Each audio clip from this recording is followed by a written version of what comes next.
Halo, apa kabar sahabat milenial dimanapun Anda berada? Senantiasa kita panjatkan puja dan puji syukur kepada Tuhan Yang Maha Esa atas kesehatan, atas rezeki, kenikmatan, masih dapat menyaksikan Solution TV Official, Solution of Your Life. Kemarin kita membahas tentang tipe-tipe konsumen ya, masih di pelajaran manajemen. Dan saat ini kita akan belajar bersama bagaimana sih yang mempengaruhi konsumen, atau dengan bahasa lain faktor-faktor yang mempengaruhi konsumen membelanjakan uangnya kepada kita untuk membeli produk atau jasa kita, sahabat milenial.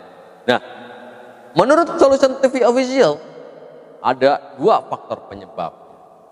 Tapi sebelum kita belajar tentang dua faktor tadi, sedikit informasi buat sahabat milenial dimanapun berada, bahwa kita akan di dalam fase pembelajaran kita sama-sama ini juga akan mau masuk ke dalam fase pengantar daripada mind development. Karena apa?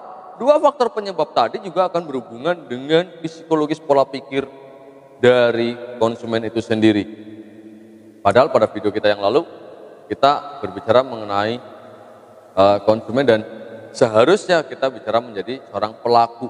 Bagaimana sih mendatangkan konsumen dan bagaimana menghadapi konsumen dari tipikal tadi. Tetapi biar lebih nyaman dan lebih paham ilmunya, maka kita hari ini akan menjelaskan dua faktor konsumen membelanjakan uang untuk membeli produk atau jasa kita. Yang pertama faktor internal, sahabat milenial. Faktor internal salah satunya apa? Yang pertama adalah motivasi.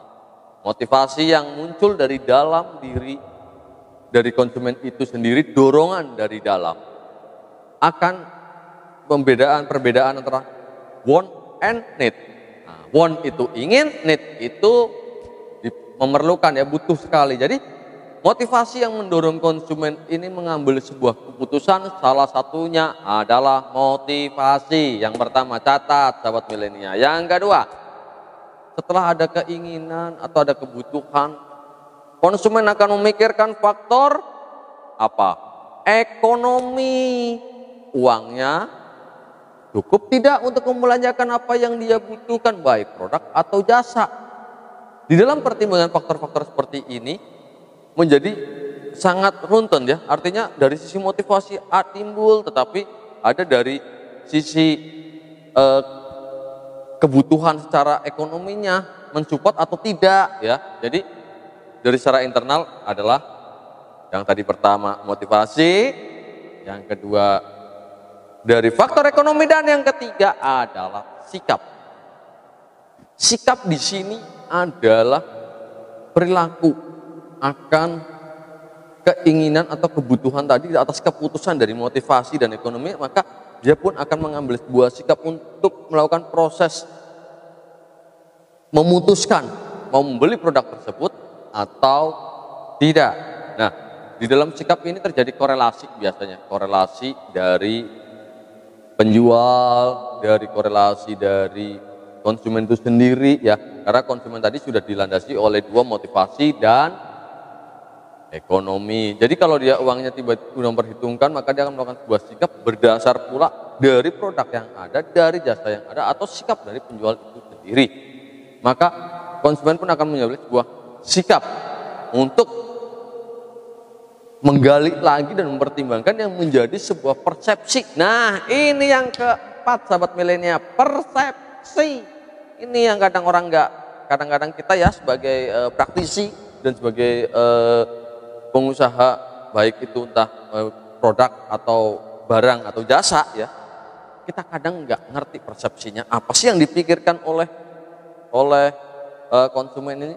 Persepsi ini biasanya berdasar daripada informasi yang dia dapat. Nah, informasi yang dia dapat berdasarkan pengalaman. Artinya apa? Persepsi yang akan kita jelaskan ini adalah setelah tadi ada motivasi, ada ekonomi, ada kan sikap, dia makan sebuah persepsi. Persepsi ini adalah tindakan di mana informasi yang dia dapat untuk membeli sebuah produk itu dia pelajari secara detail untuk mengambil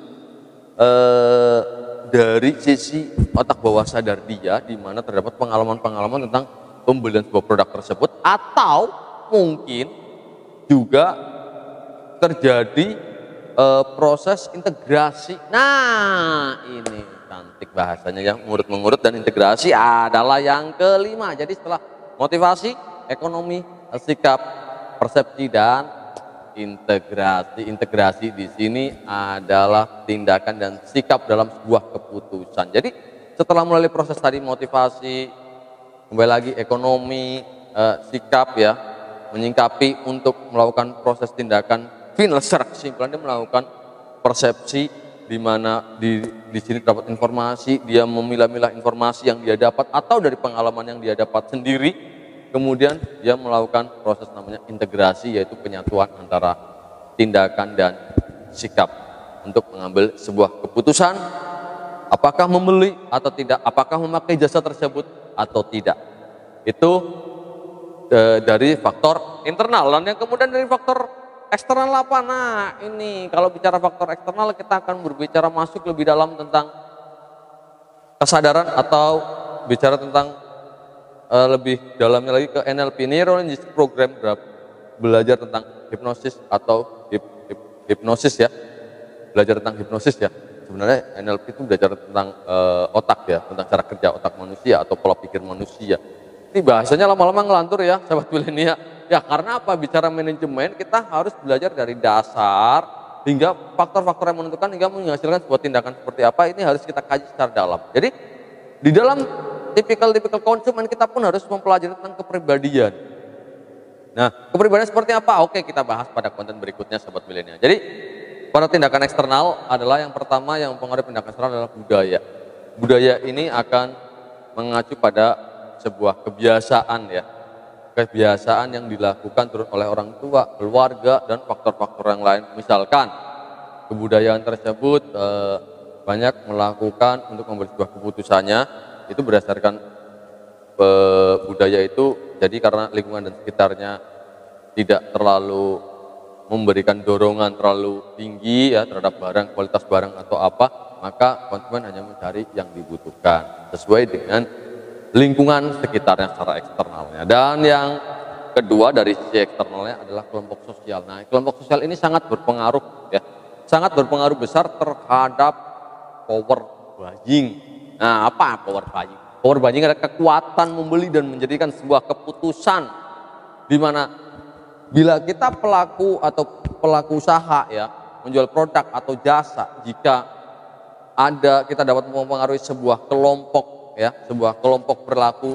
orang yang berkelompok ini biasanya ya secara kelompok sosial atau grup-grup tertentu, dan kita bisa mempengaruhi dan berhasil membuktikan karya kita atau produk tersebut dan benar-benar berkualitas bagus, maka itu fase yang sangat termudah untuk influence atau pengaruh konsumen tersebut untuk segera mengambil sikap.